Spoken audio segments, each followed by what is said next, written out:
భీష్ముడు శంతనుడికి మరియు గంగాదేవికి 8వ సంతానం. మరి మిగతా 7 మంది ఏమయ్యారు? మిగతా 7 మంది తెలుసుకోవాలంటే మనము వసువుల చరిత్ర తెలుసుకోవాలి. అయితే వసువులు 8 మంది. 8 మంది కూడా వారి భార్యలతో అయితే ఒకరోజు వన విహారానికి అంటే అలా సరదాగా అయితే బయటికి వెళ్తారన్నమాట. అయితే అలా వెళ్తూ వశిష్ఠుని ఆశ్రమంలో నందిని అనే కామధేనువుని చూస్తారు. అయితే అష్టవసువు అంటే వారు 8 మంది కదా, ఆఖరి వాడైన ప్రభాసుడు తన భార్య అంటుంది ప్రభాసునితో, ఏవండి ఆ విగ్రహాన్ని భూలోకంలో ఉషీనర దేశాధిపతి కూతురు జతవతి నా ప్రాణ స్నేహితురాలు ఆ విగ్రహాన్ని ఆమెకి ఇద్దామని ఆమె అంటుందన్నమాట.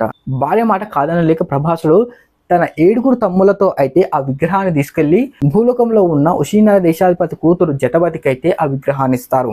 అయితే బయట నుంచి వచ్చిన వశిష్ఠుడు ఆ విగ్రహాన్ని కనపడక దివ్య దృష్టితో చూసి ఆ విగ్రహాన్ని అష్టవసువులు తీసుకొని వెళ్ళారని కనుక్కుంటాడు. తర్వాత వారికి అయితే వశిష్ఠుడు ఒక శాపం ఇస్తాడు. ఏంటంటే మీరు భూలోకంలోనే జీవించండి అని. ఈ విషయం తెలుసుకున్న వసువులు అయితే వశిష్ఠుని దగ్గరికి వచ్చి ఆయన కాళ్ళ మీద పడి ప్రాధేయపడతారు.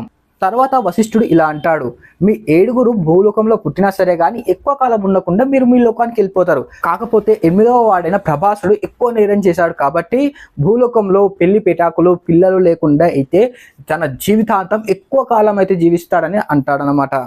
ఆ ప్రభాసుడే ఈ భీష్ముడు అన్నమాట.